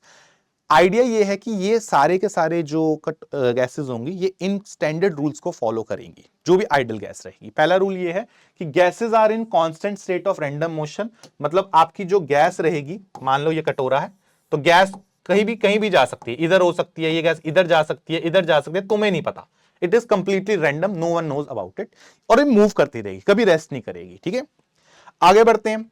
Her particle का जो साइज है बहुत ही कम है, ठीक है, जो भी मॉलिक्यूल्स है इन सब के सब जो है, हम लोग ये बोलेंगे every gas is made of large number of molecules, small molecules called molecules, all the molecules of particular gas are identical in mass and size and different from one to another. तो अगर मान लो मेरे पास hydrogen है तो उसके सारे molecules अपने fix size के रहेंगे, फिक्स शेप के रहेंगे। अगर मान लो मेरे पास यहां पे मान लो नाइट्रोजन है, अब ये थोड़ा साइज बड़ा हो जाएगा नाइट्रोजन का, लेकिन आपस में ये क्या रहेंगे, आपस में ये सेम रहेंगे। Then we have molecules can collide with one another and with the wall. ये जो मॉलिक्यूल्स हैं ये आपस में भी टकरा सकते हैं, ठीक है, यहां पे आपस में भी टकरा सकते हैं, और ये मॉलिक्यूल्स दीवार से भी टकरा सकते हैं। ठीक है, these are perfectly elastic collision. Perfectly elastic collision का मतलब है हमारा यहां पे कोई एनर्जी का लॉस नहीं रहेगा। ठीक है, वेलोसिटीज कैन इंटरचेंज, वो सब हो सकता है, पर एनर्जी ओवरऑल क्या रहेगी, देयर इज नो लॉस। तो वही लिखा है in this there is no energy का लॉस। ठीक है, परफेक्टली इलास्टिक कोलिजन फिजिक्स में आप लोगों ने पढ़ा होगा। देन ये पॉइंट ऑलरेडी पहले किया हुआ कि प्रेशर किसकी वजह से आता है, collision on the wall of the container की वजह से प्रेशर आता है। Molecules move in a straight line and direction changes only on collisions, कि अगर आप मान लो एक मॉलिक्यूल ऐसा सोच लो, एक तरह का शराबी मॉलिक्यूल, शराबी होते हैं ना, कहीं भी दीवार में सर मारते हैं, तो उसी तरह से आपके मॉलिक्यूल्स भी होते हैं रैंडमली, एक तो पता नहीं क्या कहां चलेगा ये नहीं पता, और अगर कहीं टक्कर मारेगा फिर डायरेक्शन बदल लेता है। अब ये टक्कर किसी और इंसान के साथ भी हो सकती है या दीवार के साथ भी हो सकती है। ठीक है, then force of gravitation on the molecules is supposed to be negligible. Gravitation के जो वैल्यूज हैं, जो आपकी फोर्सेज हैं, उनका कोई भी वास्ता नहीं है आपके मॉलिक्यूल्स के साथ, इंडिपेंडेंट मूव करता है। गैसेस ऊपर जा सकती है, नीचे जा सकती है, आगे पीछे कहीं भी जा सकती है। ठीक है, अब इसके ऊपर सबसे इंपॉर्टेंट प्रोविजन आ जाता है कि जो काइनेटिक एनर्जी होती है गैस की, वो सिर्फ और सिर्फ टेम्परेचर से चेंज हो सकती है। इसके ऊपर इनफैक्ट हम लोग इक्वेशंस भी देखेंगे कि जो गैस की काइनेटिक एनर्जी है वो टेम्परेचर के साथ पूरा रिलेशन है उसका, और किसी से इसको कोई खास फर्क पड़ता नहीं है। ये आ गया। Then we have two faulty assumptions. Faulty assumptions का कॉन्सेप्ट ये है कि भाई देखो, जब केटीजी बनाई गई थी तब इनको सच माना गया था। पहले ही मैं बता दे रहा हूं कि आगे जाके ये गलत हो जाएंगी। ठीक है, क्योंकि हम लोगों को फिर रियल गैस के ऊपर डिस्कशन करना है। आइडल गैस के लिए ये सच है। ठीक है, तो there is no intermolecular force of attraction among the molecules, कि मान लीजिए ये दो मॉलिक्यूल्स हैं, इनके बीच में कोई भी प्रेम मोहब्बत प्यार मोहब्बत नहीं है, इनका कोई अट्रैक्शन फोर्सेज नहीं है। ठीक है, आगे जाके देखेंगे अट्रैक्शन फोर्सेज होती हैं, हम लोगों ने केमिकल बॉन्डिंग पढ़ रखा है। बात करते हैं इनको मॉलिक्यूल्स की, तो मॉलिक्यूल्स को कंसिडर किया जाता है एज पॉइंट मासेस, मतलब इनके पास मास तो है लेकिन इनकी कोई वॉल्यूम नहीं है। तो मतलब मॉलिक्यूल्स की, आइडल गैस के जो मॉलिक्यूल्स होते हैं उनकी वॉल्यूम को ऑलमोस्ट जीरो माना जाता है। तो दीज आर द अजम्पशंस। इसको यूज करके हम लोगों ने कुछ इक्वेशंस बनाई हैं, जिसमें से सबसे मेजर इक्वेशन ये आती है, इसको बोलते हैं fundamental equation of kinetic theory. P is the pressure of gas, V is the volume, M is mass of one molecule, N is total number of molecule, C बार होती है एक तरह की स्पीड ऑफ गैस, इसको बोलते हैं root mean square velocity. इसके ऊपर थोड़ा थोड़ा अगर कैलकुलेशंस करोगे तो ये कन्वर्जन हो जाती है इसके अंदर, P प्रेशर, यहां से रो इज द डेंसिटी, बाकी पैरामीटर आपको पता है। C bar is the root mean square speed, under root 3RT/m आती है। काइनेटिक एनर्जी अगर आप n मॉलिक्यूल्स की निकालोगे तो n इंटू 3/2 kT होता है, K आपका R/Na के बराबर रहता है। और अगर आपको मोल्स में बात करनी है तो सिर्फ K की जगह पे R ले लोगे तो मोल्स में आ जाएगी, n इंटू 3/2 RT। अगर आप ध्यान से देखोगे काइनेटिक एनर्जी सिर्फ और सिर्फ टेम्परेचर से वेरी हो रही है। ये जनरल फॉर्मूला हैं आपकी काइनेटिक थ्योरी के, इनको आपको याद रखना होगा। आगे बढ़ते हैं। Next is speed of gases. अब गैस की तीन तरह की स्पीड होती है, एक होती है एवरेज स्पीड, एक होती है रूट मीन स्क्वायर स्पीड, एक होती है आपकी मोस्ट प्रोबेबल स्पीड। इनके फॉर्मूलाज वगैरह हमको देखने पड़ेंगे बिकॉज इसके ऊपर डायरेक्ट क्वेश्चंस आपके PYQs में आ रखे हैं। पहले अगर मैं बात करूं तो एवरेज स्पीड क्या होती है, it is the speed that represents the average momentum. बस याद रखना ये मोमेंटम के बारे में बताती है, जो आपका ये एवरेज स्पीड है। मास ट्रांसफर के अंदर हम लोग जो भी फिनोमिना रहते हैं जैसे फ्यूजन वगैरह में इसको यूज करते हैं, इसका फॉर्मूला होता है N1C1 into N2 plus N2C2 plus N3C3। N is the number of particles, C जिसके पास वो वाली स्पीड है, ऐसे ही N2 वो पार्टिकल्स जिनके पास C2 स्पीड है, N3 वो पार्टिकल्स जिनके पास C3 स्पीड है, divided by N1 plus N2 plus N3। जैसे बचपन में एवरेज लेते थे ना, उसी तरह से ये फॉर्मूला लगाना है। इसका एक जनरल फॉर्मूला रहता है that is √8 RT upon m divided by pi m। ये फॉर्मूला भी हमको भी इनफैक्ट दोनों ही फॉर्मूला याद होने चाहिए, ठीक है। अगर आप RT बाय m को डेंसिटी का यूज करोगे तो डेंसिटी हम लोग जानते हैं ना क्या होती है, density is PM by RT। तो यहां से अगर आप देखोगे तो RT बाय m किसके बराबर हो जाएगा, P बाय D के बराबर हो जाएगा। इसको अगर आप यहां पे पुट करोगे तो आपके पास ये फॉर्मूला बन के आ जाता है। तो 8 upon pi P upon D, RT by m की जगह P upon D that is pressure upon density use कर सकते हो। सिमिलरली हमारे पास रूट मीन स्क्वायर वेलोसिटी होती है जो कि काइनेटिक एनर्जी को रिप्रेजेंट करता है। इसको रूट मीन स्क्वायर क्यों बोलते हैं, क्योंकि ये क्या है, दिस इज रूट, देखो जरा, रूट ऑफ स्पीड को स्क्वायर करा, स्क्वायर ऑफ, और बाकी क्या करा है, मीन देखो जरा, एवरेज लिया ना, n1 इंटू C1 का square plus n2 into C2 square, तो उसका एवरेज ले लिया। तो रूट ऑफ, इसका करना था mean of, root of mean of square of speed, ये सबसे बेटर रहेगा। इसीलिए इसको बोलते हैं RMS, कि आपने स्पीड को स्क्वायर करा, उसका एवरेज लिया, उसका भी रूट ले लिया। तो root of mean of square of speed, this is called root mean square speed. इसका जनरल फॉर्मूला रहता है √3 RT by m। RT by m को आप P बाय D लिख सकते हो। इसी तरह से एक आ जाता है मोस्ट प्रोबेबल स्पीड। ये वो स्पीड होती है जो मैक्सिमम पार्टिकल्स की रहती है गैस के अंदर।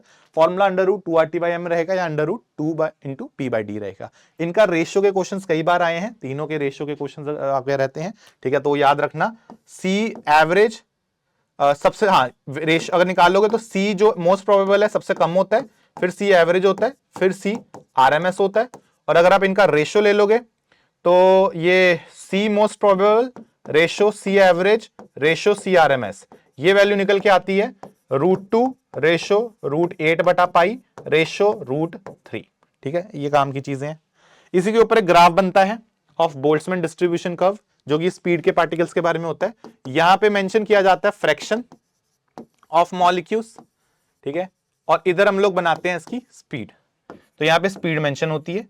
ये ग्राफ जो आता है थोड़ा सा इस तरह का आता है, जहां पे जो ये स्पीड होगी this is the most probable speed, इसके थोड़े से आगे आपकी एवरेज रहती है, इसके थोड़े से आगे आपकी RMS रहती है। तो this is the C average, C most probable, this is C average and this is C root mean square speed, ठीक है। यहां पे फ्रैक्शन ऑफ मॉलिक्यूल्स है, स्पीड इस एक्सिस पे है, ठीक है। तो इस प्लॉट में हमको ये आइडिया लग जाता है कि मैक्सिमम पार्टिकल्स जो हैं वो ये वाले हैं। दिस इज नंबर, मतलब इधर नंबर दिख रहा है एक तरह से, इधर आपको एवरेज दिख रही है, ठीक है। यही graph, this is the unsymmetrical one, ठीक है, ये आपका अनसिमेट्रिकल है। कई बार ये ग्राफ सिमेट्रिकल केस में आ जाता है, सिमेट्रिकल ग्राफ भी इसी पे बना देता हूं। उसमें क्या रहेगा, सिमेट्रिकल ग्राफ आपका ना कुछ ऐसा रहता है जिसमें आपको ऑलमोस्ट पूरा सिमेट्रिकल होता है। तो उस केस में ये अगर आपके पास फ्रैक्शन है और ये आपके पास स्पीड है, ठीक है, ये आपके पास अब की बारी जो ये स्पीड होती है ना, यही C मोस्ट प्रोबेबल होती है और यही स्पीड आपकी एवरेज होती है। RMS स्पीड थोड़ी सी ज्यादा रहती है, तो दिस इज C RMS। बस ये याद रखना, इसके ऊपर इनफैक्ट जेईई के अंदर एडवांस में भी क्वेश्चन बना था, ठीक है। तो ये आपके पास है, ये हो गया। हाँ, अब ये जो प्लॉट बनाया मैंने, ये एक फिक्स टेम्परेचर पे, कोई टेम्परेचर T के ऊपर है, क्योंकि अगर आप टेम्परेचर चेंज करोगे तो ये प्लॉट की वैल्यूज जो होती हैं बदल जाती है। जैसे मान लीजिए यहां पे मेरे पास, मैंने टेम्परेचर बदल देता हूं, ये देखो, जैसे मान लो मेरे पास ये फ्रैक्शन, तो this is fraction of molecules, तो फ्रैक्शन, इधर आ गई स्पीड। अब मान लो एक ग्राफ मेरा ऐसा आ रहा है, ठीक है, इसको मैं T1 बोल देता हूं, और एक ग्राफ मेरा ऐसा आएगा, let's say this is T2। अब ये ध्यान रखना है कि ग्राफ का ना, ये अगर आप पॉइंट देखोगे, this is the top point, जितना ग्राफ का टेम्परेचर बढ़ेगा उतना ग्राफ राइट साइड मूव करेगा। तो ये जो T2 है ये T1 से ज्यादा होगा। दो बातें होंगी, एक तो ग्राफ थोड़ा सा फ्लैट हो जाएगा, जैसे जैसे राइट साइड जाओगे ग्राफ थोड़ा बैठ जाएगा। दूसरी बात, इसकी जो हाइट होगी वो कम हो जाएगी। तो ये देखो, this is the height, come temperature पे हाइट ज्यादा होगी, ज्यादा टेम्परेचर पे हाइट कम हो जाएगी। ऐसा इसलिए क्योंकि जो इसका पूरा एरिया होता है ना, ये जो एरिया होता है ये एक्चुअली टोटल फ्रैक्शन के बारे में इक्वल होता है। तो ये टोटल फ्रैक्शन कितनी हो जाएगी, obviously sum of fraction is always 1। ऐसे ही अगर आप इसका एरिया निकालोगे इस पूरे का, ये भी कितना हो जाना चाहिए, ये भी आपके 1 के बराबर हो जाना चाहिए। तो एरिया चेंज ना करो तो ग्राफ थोड़ा सा फ्लैट हो जाता है। तो ये ध्यान रखना है बोल्ट्जमैन डिस्ट्रीब्यूशन कर्व में, जैसे जैसे आप आगे टेम्परेचर बढ़ाते हो ग्राफ राइट साइड मूव करता है और ग्राफ थोड़ा नीचे गिरता है। ठीक है, इसके अलावा इसके ऊपर जो पूछा जा सकता है, हाँ एक ऐसा क्वेश्चन आ जाता है, दैट इज अगर डिफरेंट गैसेज हो जाए, तो डिफरेंट गैसेज में ध्यान रखना है जैसे जैसे आप मतलब मैं आपको उससे बता देता हूं कि जो सी मोस्ट प्रोबेबल होती है वो क्या होती है, √2RT/m। तो सी मोस्ट प्रोबेबल जो होगी इट इज √m। तो मास जितना ज्यादा होगा स्पीड मोस्ट प्रोबेबल उतनी ही कम हो जाएगी। यस, तो अगर आप ध्यान नाल देखोगे तो ये जो होगी ना सबसे भारी गैस होगी। क्यों? क्योंकि इसका सी मोस्ट प्रोबेबल सबसे क्या है, सबसे ज्यादा है। अगर आप देखोगे मोस्ट प्रोबेबल स्पीड, सॉरी इसका मास सबसे ज्यादा तो मोस्ट प्रोबेबल सबसे कम होगी। देखो ये क्या है, this is C most probable of this. अब ये सबसे ज्यादा क्या है, इसका C most probable, check this out, ये जिनॉन है, इसका मास सबसे ज्यादा, मास सबसे ज्यादा तो मोस्ट प्रोबेबल स्पीड कम। अगली गैस कौन सी है, आर्गन। तो आर्गन यहां आ रही है, देखो जरा ये आपका कौन सा, दिस वाज जिनॉन, और ये सी मोस्ट प्रोबेबल कौन सा, आर्गन। तो आप ऐसे सोच सकते हो, ये अगला कौन सी आ गई, दिस इज पीले वाली इज नियॉन, तो सी मोस्ट प्रोबेबल ऑफ नियॉन, और ये आ जाएगा सी most probable of helium.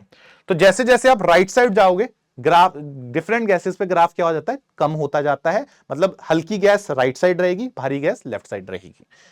This is about it. ये सिमेट्रिकल ग्राफ तो मैंने बता ही दिया। अब आते हैं रियल गैस इक्वेशन के ऊपर। देखो जितना अभी तक हमने डिस्कशन करा that is all about your idol gas. मतलब ये ऐसी गैस होती है जो कि PV = nRT इक्वेशन को हर एक टेम्परेचर प्रेशर पे फॉलो करे। एक होती है रियल गैस। रियल गैस जरूरी नहीं है कि हर एक टेम्परेचर प्रेशर पे फॉलो करे, वो एक स्पेसिफिक कंडीशन पे फॉलो करती है। ठीक है, वो कंडीशन क्या भी हम आगे डिस्कस करेंगे। कर सकती है रियल गैस भी आइडल गैस इक्वेशन को फॉलो कर सकती है। जब करती है इसका ये मतलब नहीं आइडल गैस बन गई, करती है मतलब आइडल बिहेवियर दिखा रही है, ये दिमाग में रखना है। तो रियल गैस और आइडल गैस में फर्क यही है कि आइडल गैस हर एक टेम्परेचर प्रेशर पे PV = nRT को फॉलो करती है, रियल गैस कुछ स्पेसिफिक टेम्परेचर प्रेशर पे उसको फॉलो करती है। वो क्या होता है, हाई टेम्परेचर लो प्रेशर होता है, क्यों होता है, हम आगे जाके डिस्कस करेंगे। ठीक है, तो ये इसके बारे में है, क्यों होता है ऐसा डेविएशन, क्यों आ रहा है रियल आइडल में, क्योंकि हमने दो गलत इसके वो पढ़े थे पोस्टुलेट्स। एक तो रियल गैस के अंदर अट्रैक्शन होगा मॉलिक्यूल्स के अंदर, पहली बात।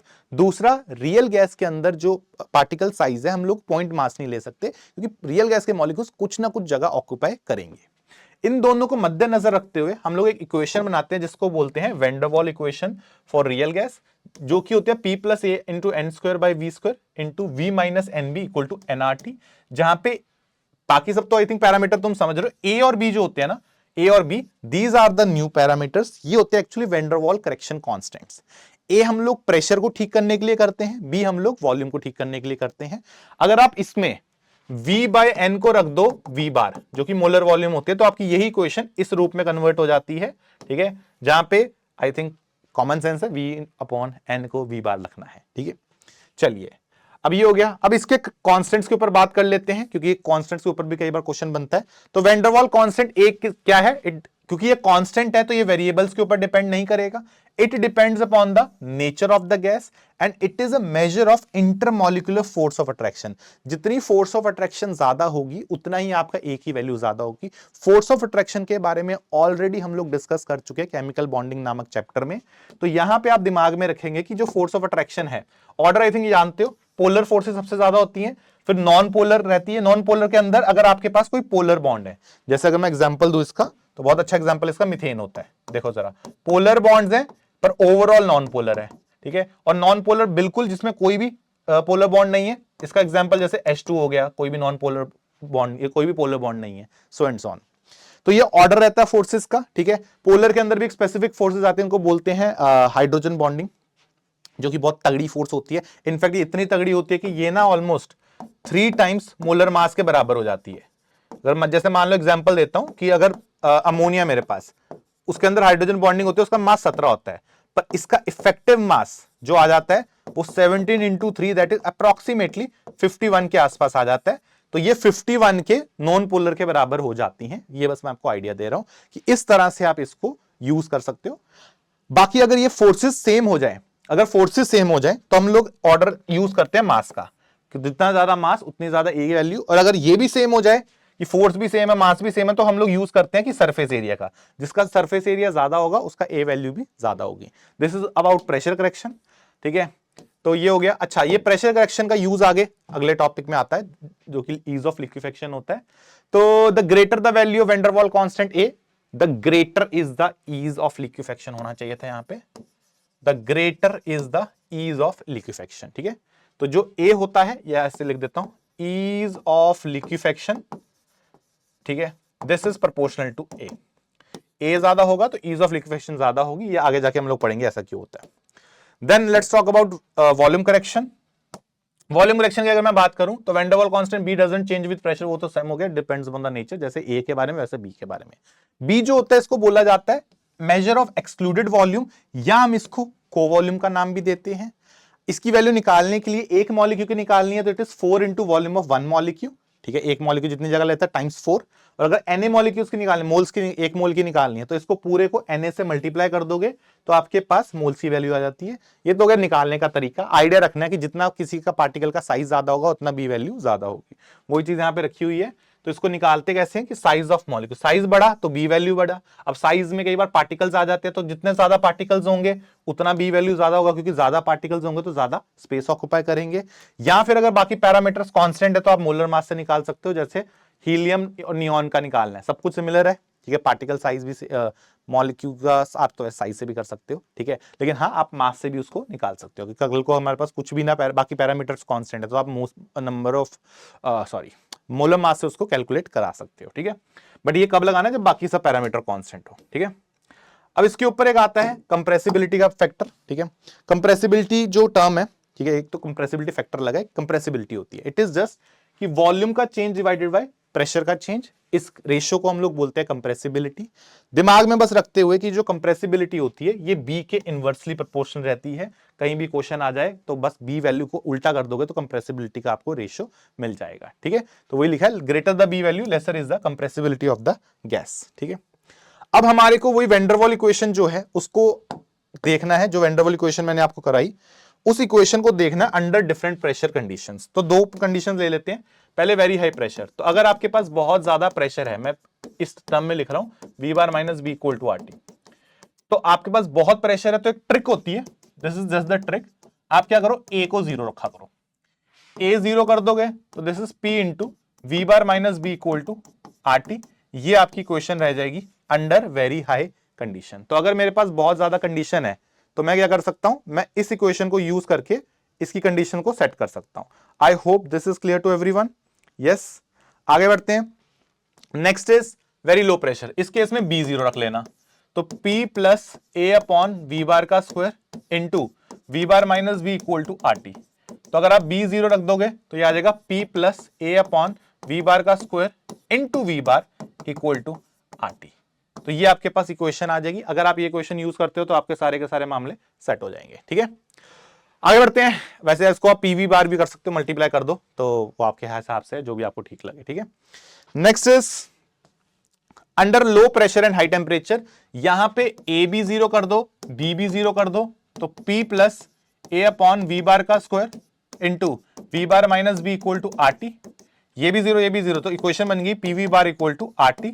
तो this is the equation of ideal gas. और वही क्वेश्चन भी आ जाता है, when does a real gas show ideal behaviour, तो वो कंडीशन आपके सामने है। इस कंडीशन पे हम लोग बोलते हैं रियल गैस बिहेव्स आइडली। तो this is the equation for real gas showing ideal behaviour, ये अपने दिमाग में आपको रखना है। ठीक है, अब आते हैं लिक्विफेक्शन ऑफ गैसेस पे। गैसेस को दो तरह से लिक्विफाई किया जा सकता है, या तो आप उनका प्रेशर बढ़ा दो, ठीक है, प्रेशर इंक्रीज कर दो, या फिर आप उनका जो टेम्परेचर है, टेम्परेचर क्या कर दो, उनका डिक्रीज कर दो। टेम्परेचर डिक्रीज करने से, प्रेशर इंक्रीज करने से आपका क्या होता है, लिक्विफेक्शन हो जाता है। ज्यादा इंपॉर्टेंट फैक्टर आपका पहला होता है, this is most important factor, जिसको बोलते हैं temperature.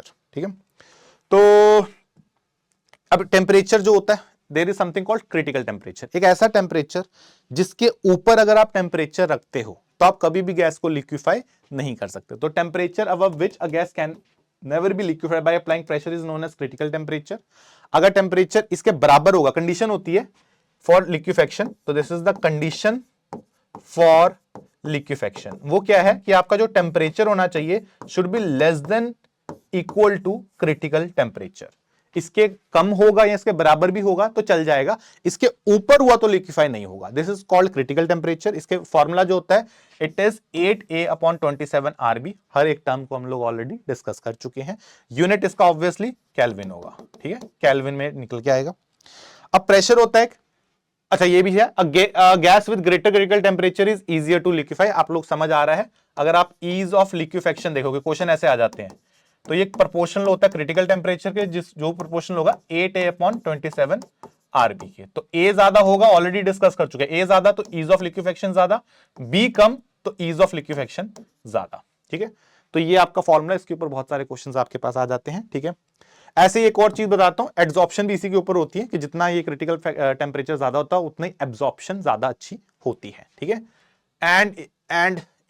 And more absorption, and more adsorption लिख लो, बिकॉज इसके क्वेश्चन भी आपके आजकल पूछे गए हैं, ठीक है।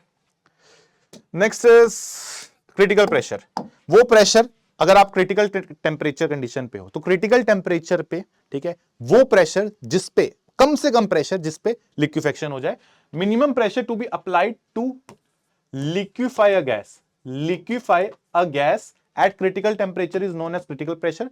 फॉर्मूला इसका रहता है A/27B²।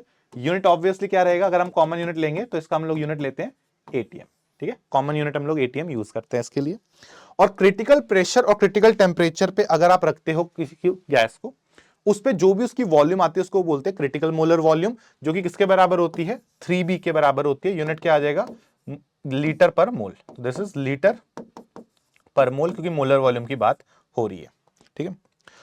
आगे बढ़ते हैं। अब इसको यूज करते हुए हमारे पास एक कर्व आता है जिसको बोलते हैं एंड्रयूज आइसोथर्म। अब ये क्या होता है, जैसे अगर मैं आइडल गैस की बात करूं, आइडल गैस की बात करता हूं तो आइडल गैस का पीवी कर्व कैसा आता है, आइडल गैस का जो पीवी कर्व आता है कुछ ऐसा आता है, ये पी ये वी ये ऐसा आता है, जो हमने ऑलरेडी सबसे पहले ग्राफ देखा था।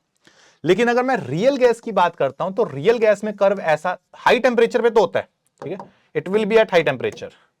अगर आप हाईएस्ट टेम्परेचर लेते हो तो ऐसे कर्व आता है, ये आ गया। तो हाई टेम्परेचर पे तो कर्व ऐसा ही आएगा, जैसे बहुत ज्यादा टेम्परेचर है, मान लो ये T1 है, बहुत ज्यादा टेम्परेचर, जैसे मान लो ये T2 है, थोड़ा कम टेम्परेचर। लेकिन जब टेम्परेचर कम होने लग जाता है तो कर्व ना थोड़ा सा अलग हो जाता है। मान लो दिस इज क्रिटिकल टेम्परेचर, इसके नीचे आओगे तो ऐसे ना बेल कर्व सा बनता है। अब जो कर्व आएगा it will be little different, देखना ये कुछ ऐसा आएगा, ये आपका आ गया, और ये कुछ ऐसा आएगा, ये आपका आ गया। टेम्परेचर के बारे में डिस्कस कर देता हूं। टेम्परेचर सबसे ज्यादा ये, फिर ये, फिर ये, फिर ये कर्व नीचे इस तरह से क्यों हुआ, बिकॉज जो रियल गैस हो सकती हैं उनमें क्या होता है, उनमें लिक्विड बनने की पॉसिबिलिटी होती है, ये लिक्विफाई की जा सकती हैं। तो एक्चुअली आप जो देख रहे हो यहां पे ना, ये तो गैस था, यहां पे इट इज गैस, लेकिन यहां पे क्या होने लग जाता है, यहां पे वो लिक्विड बनने लग जाता है। तो दिस इज, इसको पॉइंट ए बोल देता हूं, ए, ठीक है, दिस इज बी, ठीक है। तो एट ए क्या हो रहा है, ए पे हो रहा है फर्स्ट ड्रॉप ऑफ लिक्विड, ये फर्स्ट ड्रॉप ऑफ लिक्विड बनता है। ए से बी में क्या हो रहा है, लिक्विड से गैस से लिक्विड बनने जा रहा है। तो ए से बी में क्या हो रहा है, ये लिक्विड गैस इक्विलिब्रियम में आ रहा है, लिक्विड गैस इक्विलिब्रियम एस्टेब्लिश हो रहा है। और फिर बी पे क्या होता है, बी में last drop of gas, last drop of liquid is form, drop of liquid is form. तो पॉइंट ये है कि यहां पे लिक्विफिकेशन शुरू हुई, यहां पे हो रही है, और बी पे पूरा लिक्विड बन गया। तो इस तरह से आपका क्या होता है, इस तरह से एंड्रयू आइसोथर्म रहता है, जो कि रियल गैस का पीवी आइस कर्व को डिनोट करता है। आगे अगर मैं बोलूं तो अब एक फैक्टर होता है, उसको बोलते हैं कंप्रेसिबिलिटी फैक्टर, जो कि क्या होता है, P real upon V bar real divided by P ideal upon V bar ideal का रेशियो होता है। P ideal into V bar ideal हम लोग ऑलरेडी जानते हैं, पी इंटू वी बार जो आइडल होता है किसके बराबर होता है, आरटी के बराबर होता है। तो इसको उठा के यहां पे आरटी रख सकते हो, या फिर वी बार को आप कैसे लिख सकते हो, वी अपॉन एन लिख सकते हो। तो आपके पास ये क्वेश्चन आए थे, तीनों एक ही बात है। बेसिकली कंप्रेसिबिलिटी फैक्टर ये है कि अब मेरे को ना रियल गैस की क्वेश्चन को आइडल गैस जैसा बनाना है। तो ये जो होता है, अगर आप इस इक्वेशन को देखोगे, तो आइडल गैस क्या होता है, P ideal upon V ideal upon NRT, है ना, 1 के बराबर। तो एक रियल गैस के पीवी अपॉन एनआरटी को हम लोग कंप्रेसिबिलिटी फैक्टर बोलते हैं। अगर यहीं पे Z1 हो जाए, अगर Z1 हो जाए तो वो क्या होती है, उसको हम लोग आइडल गैस बोलते हैं, आइडल बिहेवियर हो गया बेसिकली, ठीक है, this is for ideal behaviour. जो कि आइडियल गैस के बराबर होता है। लेकिन अगर Z1 ना हो तो हम लोग दिखाते हैं, फिर वो डिविएशन आता है, तो this is deviation from ideal behaviour. तब आपका आइडियल बिहेवियर से क्या होता है, डेविएशन आने लग जाता है। जितना 1 से आगे होगा, जितना 1 से कम होगा, उतना डिविएशन ज्यादा होता है, उतना रियल गैस डिविएट्स फ्रॉम आइडियलिटी। अगर 1 के पास होगा, 1 नहीं होगा तो आइडियल बिहेवियर शो करने लग गया, 1 से दूर होगा तो रियल बिहेवियर थोड़ा ज्यादा होने लग जाता है। वही चीज यहां लिखी हुई है, जब Z1 होता है तो real gas behaves ideally, more it deviates from 1, more is the deviation from ideality. ठीक है, अब इसके ऊपर हमारे 2 इक्वेशंस आ जाती हैं, वो इक्वेशंस देख लेते हैं। अगर प्रेशर इज टू हाई तो फिर वही वाली बात, P plus a upon V bar का square into V bar minus B equal to RT। अगर प्रेशर बहुत ज्यादा तो इस फैक्टर को 0 कर दो, तो PV bar minus PB equal to RT। पूरे को RT से डिवाइड कर दो, RT से डिवाइड कर दो, RT से डिवाइड कर दो, तो ये आ जाएगा Z equal to 1 plus PB by RT। यहां पे अगर आप चेक करोगे तो Z आपका ग्रेटर देन 1 है। यहां पे जो फोर्स डोमिनेट करती है वो रिपल्शन करती है, क्योंकि अगर आप देखोगे हाई प्रेशर में पार्टिकल्स पास ला रहे हो तो एक दूसरे से वो दूर भागना चाहते हैं। ऐसे ही अगर आप लो प्रेशर लेते हो तो P plus a upon V bar का square into V bar minus B equal to RT। यहां पे B 0 कर दोगे तो P into V bar plus a upon V bar equal to RT। RT से डिवाइड, RT से divide, RT से divide, solve करेंगे तो यहां से Z बराबर आएगा 1 minus a upon V bar RT। ये वैल्यू जो होती है Z लेस देन 1 पे आती है, तो यहां पे कौन सी फोर्स डोमिनेट करती है, अट्रैक्शन फोर्स डोमिनेट करती है। ये 2 फॉर्म्स है जो आपको याद रखनी है। इसके अलावा इसके ऊपर कर्व आता है फॉर, इसको बोलते हैं अमागट्स कर्व, जो Z वर्सेस P का रेशियो होता है। ठीक है, यहां पे ध्यान रखना है, ये है डिफरेंट, मतलब मान लो this is Z equal to 1, तो ये मान लो Z इक्वल टू 1 लाइन है, आइडियल लाइन। ठीक है, अब आपके पास जो कर्व आएगा ऐसा आएगा, जैसे मान लो ये आ गया T1 टेम्परेचर पे, मान लो this is at T2 temperature, तो आपसे क्वेश्चन आ जाएगा कि कौन से वाले टेम्परेचर ज्यादा है। तो ध्यान रखना है, जितना Z इक्वल टू 1 लाइन के पास होगा उतना टेम्परेचर ज्यादा होगा, तो हम लोग बोलेंगे जो T1 है वो T2 से ज्यादा होगा। आप बस ये याद रखना, जो Z इक्वल टू 1 लाइन के पास होगा उसका हम लोग टेम्परेचर ज्यादा रखेंगे। क्यों? बिकॉज आइडियल गैस, जो रियल गैस होती है, हाई टेम्परेचर पे आइडियलिटी के पास आने लगती है। ठीक है, एक तो ये कर्व आता है, तो एक आता है आपके पास डिफरेंट गैसेस का। अब इसमें जो डिफरेंट गैसेस का कर्व है, मैं आपको आइडिया दे देता हूं। ये Z है, ये P है, ये Z इक्वल टू 1 की लाइन है। ठीक है, Z इक्वल टू 1। हाइड्रोजन और हीलियम, ये हाइड्रोजन है, ये आपका हीलियम है, ये हमेशा ऊपर रहते हैं। उसके अलावा कोई गैस आएगी, लेट से जैसे मीथेन आ गई, ठीक है, ये मीथेन आ गई। उसके अलावा कोई गैस आएगी, मान लो SO3 गैस आ गई, ठीक है, SO3 आ गई मान लो। तो बाकी जो गैसेस होती हैं वो आपकी इस तरह के कर्व दिखाती हैं, लेकिन हाइड्रोजन हीलियम जो होंगे हमेशा ऊपर रहेंगे, क्योंकि हाइड्रोजन हीलियम के ए वैल्यू ऑलमोस्ट 0 होती है। अब जो जितना ज्यादा ए वैल्यू वाली होगा, ठीक है, ए वैल्यू आई थिंक आप लोग कंपेयर कर लोगे, मीथेन आपकी जो होगी वो SO2 ले लेते हैं, यहां पे बेटर होता है SO2 ले लो, SO2 ले लो। ठीक है, SO2 से SO2 पोलर है, दिस इज नॉन पोलर, तो इसकी वैल्यू ज्यादा है।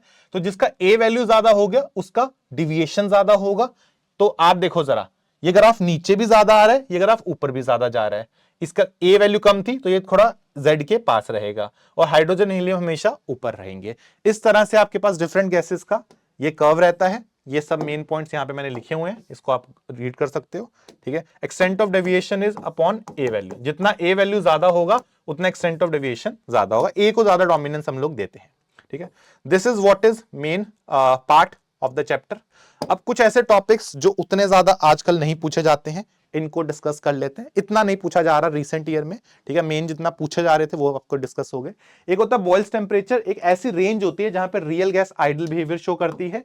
इसका फॉर्मूला होता है A अपॉन RB के बराबर। ठीक है, आगे आता है inversion temperature, temperature at which real gas on expansion neither show cooling nor show heating is called inversion temperature. Cooling heating क्यों आती है, वो जूल थॉमसन इफेक्ट से आती है, थर्मोडायनेमिक्स का कॉन्सेप्ट है, वहीं पे डिस्कस करेंगे। इसकी वैल्यू याद रखना, this is 2A upon RB, that is double of boils temperature. तो कई बार क्वेश्चन आता है बॉयल टेम्परेचर ज्यादा है कि इन्वर्जन टेम्परेचर ज्यादा है, तो इन्वर्जन टेम्परेचर बॉयल से ज्यादा होता है, डबल होता है इनफैक्ट। एक आता है इसका विरियल इक्वेशन, जो आपकी ideal gas real gas equation होती है, वैन डर वाल इक्वेशन होती है, उसको एक फैंसी तरीके से एक्सप्रेस किया जाता है, जिसको बोलते हैं विरियल इक्वेशन ऑफ स्टेट। इसको Z+1+V इनको बोलते हैं second virial coefficient, third virial coefficient, fourth virial coefficient, shown. इसके अंदर अगर आप थोड़ी बहुत बाइनोमियल इक्वेशन लगाओगे, बाइनोमियल एक्सपेंशन अगर आप लगा लो, तो ये लास्ट में ना इस रूप में कन्वर्ट की जा सकती है इक्वेशन, ठीक है। जहां पे अगर आप देखोगे, इसको चेक करना जरा, इसको, इस पार्ट को देखोगे ना दिस, तो यहां पे अगर आप देखोगे बी को अगर आप इसको जीरो कर दो, सेकंड वेरिएबल कोफिशिएंट को अगर आप जीरो रख देते हो, तो यहां से पता क्या होगा, B equal to A upon R T. यहां से टेम्परेचर निकालोगे तो पता कौन सा आएगा, इसको कर दो R B R, A upon B R. I think ये टेम्परेचर हम लोग जानते हैं, ए अपॉन बी आर का टेम्परेचर अभी अभी बताया था। ए अपॉन बी आर का टेम्परेचर कौन सा होता है, this is called your Boyle's temperature. तो एक्चुअली यहीं से निकल के आता है, बिकॉज हम क्या जाते हैं, बाकी फैक्टर तो ऑलमोस्ट जीरो हो जाते हैं। अगर आप इसको भी जीरो कर दो तो z किसके बराबर आ जाएगा, z बराबर आ जाएगा 1 के। 1 मतलब आइडल बिहेवियर। तो real gas will behave ideally कब, जब ये वैल्यू जीरो हो जाए, और ये जीरो कब होता है, जब बॉयल्स टेम्परेचर के बराबर हो जाए। एक्चुअली वो एक्सप्रेशन बॉयल्स का यहीं से निकल के आता है, विरियल इक्वेशन से, ठीक है। उसके अलावा एक फैंसी तरीका होता है जिससे कि आप क्या कर सकते हो, जिससे कि आप अपनी जो आइडल गैस ये इक्वेशन है, वैन डर वाल इक्वेशन, इसको क्रिटिकल पैरामीटर्स को यूज करके हम एक डिफरेंट रूप में ले आते हैं। क्रिटिकल पैरामीटर जो होता है, जैसे टीसी, पीसी और वीसी था, इसको आप ऐसे लिख लो, एक general temperature T divided by TC, इसको बोलते हैं रिड्यूस टेम्परेचर, थीटा से डिनोट होता है। ऐसे P अपॉन पीसी को पाई से डिनोट करते हैं, रिड्यूस प्रेशर। ऐसे V बार अपॉन वीसी बार को डिनोट करते हैं फाई से। इन तीनों के टर्म्स में जब आप अपनी उस इक्वेशन को रखते हो, वैन डर वाल इक्वेशन फॉर रियल गैस, तो आपके पास ये इक्वेशन बन के आती है, इसको बोला जाता है इक्वेशन ऑफ स्टेट या equation of law of corresponding state, ठीक है। अब आते हैं यूडियोमेट्री पे। यूडियोमेट्री का जो कॉन्सेप्ट है, ये दिमाग में रखते हुए, इट इज नथिंग, हमने एक पहले बचपन में एक वो पढ़ा था, कंबशन ऑफ रियल गैस, याद होगा अगर आपको। तो हमने कंबशन ऑफ गैस के बारे में पढ़ा था, मोल कॉन्सेप्ट में, कि गैसेस का कंबशन रिएक्शन कैसे होती है। तो एक जनरल कोई गैस है, हाइड्रोकार्बन आपके पास, उसके साथ ऑक्सीजन को अगर आप बर्न करते हो तो CO2 और वाटर मिलता है। जनरली हम लोग वाटर इस केस में लिक्विड स्टेट में लेते हैं। ये क्वेश्चन याद है हम लोगों को, हमने इसके ऊपर बहुत सारे क्वेश्चंस मोल में कवर किए हुए हैं। अब यहां पे वॉल्यूम डायरेक्टली मिल जाए तो काम सेट होता है, पर अगर वॉल्यूम डायरेक्टली ना दे, अब यही this is the concept behind eudiometry, कि आपको डायरेक्ट वॉल्यूम ना देके वो बता देगा कि कोई और फलाना ढमकानी चीज ने इसको एब्जॉर्ब कर लिया। मतलब बोलेगा, जैसे मान लो ऑक्सीजन है, जैसे मान लो CO2 है, CO2 को ना आपका जो कोई acidic, CO2 is acidic nature, तो इसको कोई बेस जैसे NaOH एब्जॉर्ब कर लेता है, तो बोल देगा कि हमने NaOH पास करा, 40 ml कम हो गया।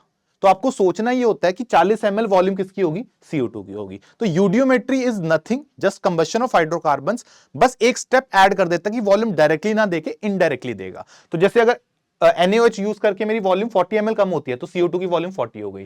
जैसे अल्कलाइन पायरोग्लोल से हम लोग ऑक्सीजन को मेजर करते हैं, मान लो कहता है कि अल्कलाइन पायरोग्लोल यूज किया, 50 ml कम हो गया, तो ऑक्सीजन की वॉल्यूम कितनी होगी, 50। तो ये रिएजेंट्स हमको याद रखने पड़ते हैं कि कौन सा क्या करता है। जैसे अभी बताया, CO2 SO2 को एब्जॉर्ब कर लेगा आपका कोई अल्कली, NaOH KOH, क्यों, क्योंकि ये एसिड है, वो बेस है। ऑक्सीजन को कौन करेगा, अल्कलाइन पायरोग्लोल। ओजोन को करता है टर्पेंटाइन ऑयल।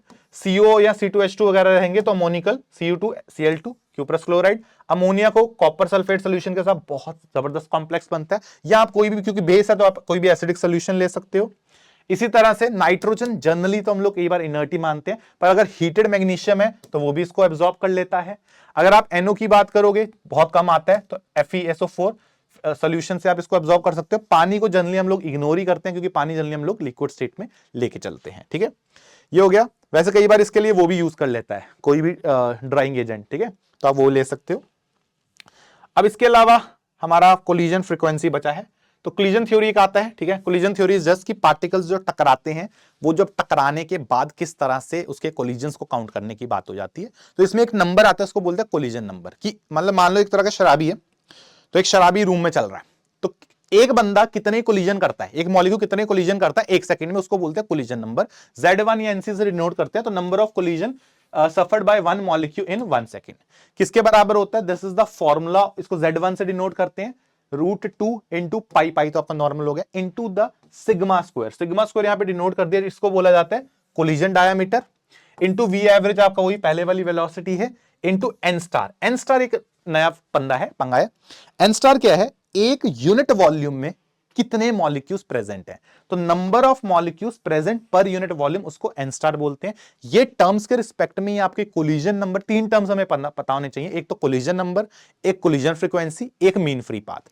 ये तीनों इनके टर्म्स में हमको याद रखने होते हैं। अगर मैं बात करूं कोलिजन फ्रीक्वेंसी की, तो एक बंदा कितने करता है उसको कोलिजन नंबर बोलते हैं। पर टोटल नंबर ऑफ कोलिजन जो हो रहे हैं, टोटल नंबर ऑफ कोलिजन, मतलब मान लो एक रूम में 10 शराबी हैं, तो 10 के कितने कोलिजन हुए उसको बोलते हैं कोलिजन फ्रीक्वेंसी। तो total number of collision per unit volume, per unit time, per unit volume is called collision frequency. इसको Z2 से रिप्रेजेंट कर देते हैं, उसको Z1 से रिप्रेजेंट करते थे। इसका फॉर्मूला आपका ये रहता है pi sigma square V average into n star divided by √2, n star का होल स्क्वायर डिवाइडेड बाय √2। ठीक है, आगे बढ़ते हैं। अब इसके ऊपर ना, या एक तो फॉर्मूला बेस्ड क्वेश्चन आ सकता है, दूसरा अगर आएगा तो वो आपके इसके ऊपर आ जाता है कि कौन से फैक्टर से ये टेम्परेचर और प्रेशर से जनरली टेम्परेचर प्रेशर से किस तरह से ये इफेक्ट होता है। अगर आपका प्रेशर कांस्टेंट है, ठीक है, यहां पे अगर प्रेशर कांस्टेंट है तो टेम्परेचर के साथ रिलेशन ये रहता है, इसको अगर थोड़ा अच्छे रूप में लिखूं तो this is basically proportional to 1/T की पावर 3/2, रूट में आ गया ना। तो टेम्परेचर से, अगर कांस्टेंट प्रेशर पे टेम्परेचर से इनवर्सली प्रोपोर्शनल होता है, अगर कांस्टेंट वॉल्यूम रहेगा तो टेम्परेचर से डायरेक्टली प्रोपोर्शनल होता है। वैसे तो T की पावर 1/2 रहता है, ठीक है, और अगर कांस्टेंट टेम्परेचर रहेगा तो प्रेशर से P का स्क्वायर से प्रोपोर्शनल होता है। जो सबसे ज्यादा कॉमन याद रखना है वो यही रखना है कि कांस्टेंट, जनरली हम लोग ये यूज करते हैं कि Z जो प्रोपोर्शनल होता है वो P स्क्वायर अपॉन T की पावर 3/2। इस आइडेंटिटी पे काफी सारे क्वेश्चन आपके बने हुए हैं, जनरली हम लोग ये यूज करते हैं, ठीक है। वही चीज यहां पे मैंने लिख भी दी है। इफ द मोलर वॉल्यूम, देखो अगर मोलर वॉल्यूम कांस्टेंट है तो collision frequency increases with temperature, अगर वॉल्यूम कांस्टेंट है तो टेम्परेचर से इंक्रीज होती है, एंड अगर प्रेशर कांस्टेंट है तो collision frequency decreases with temperature. तो प्रेशर कांस्टेंट है तो टेम्परेचर से 3/2 के रेशियो में आ रही है। इसके ऊपर काफी सारे सवाल आपके कोलिजन फ्रीक्वेंसी के पूछे गए हैं, ठीक है। तो ये हो गया, ये हो गया। अब आते हैं mean free path. Mean free path क्या है कि शराबी था, एक शराबी दूसरे शराबी से टकरा रहा है, एक दूसरे, मतलब जब वो टकरा रहा है यहां से लेके वहां तक, टकराने के बीच में कितना डिस्टेंस कवर कर लिया उसने दो कोलिजन्स के बीच में, that is called mean free path. Denote करते हैं उसको average velocity bye collision number से, ठीक है। फॉर्मूला आपका 1/√2 pi sigma square into n star, ये n स्टार है, ठीक है, इसके बराबर रहता है। ये बस दिमाग में रखना है। इसके ऊपर तो आज तक फंसा नहीं है क्वेश्चन, पर अगर फंस गया तो तुम लोग डरना ना। कांस्टेंट प्रेशर पे टेम्परेचर एंड वॉल्यूम, देखो वॉल्यूम से, इसका गेम वॉल्यूम से है तो आपको वॉल्यूम का गेम सेट करना है। वॉल्यूम से टेम्परेचर डायरेक्टली प्रोपोर्शनल होता है तो मीन फ्री पाथ बढ़ता है, वॉल्यूम से प्रेशर इनवर्सली प्रोपोर्शनल होता है तो मीन फ्री पाथ घटता है, ठीक है। और at constant volume it is constant, तो सीधा सीधा आइडिया है, तुम्हें वॉल्यूम से देखना है। अगर volume it is proportional to volume, volume से टेम्परेचर प्रोपोर्शनल होता है और इनवर्सली प्रोपोर्शनल टू प्रेशर रहता है। इससे आपका मीन फ्री पाथ के सारे रिलेशन बन जाएंगे। That is all from our side. इसके साथ आपका समरी लेक्चर पूरे का पूरा डिस्कशन खत्म होता है। मैं फिर एक बात बोलूंगा कि ये लेक्चर देखने का बेनिफिट तभी है जब आपने पूरा चैप्टर पढ़ रखा है, डिटेल में कर रखा है और आपको क्विक रिवीजन चाहिए, बिकॉज इसके अंदर कोई भी क्वेश्चन का डिस्कशन एज इट इज नहीं हुआ है, ठीक है। तो that is all from our side. मिलते हैं आपसे नेक्स्ट सेशन में, ठीक है। तो चलिए, this is your Nikhil sir signing off, bye bye.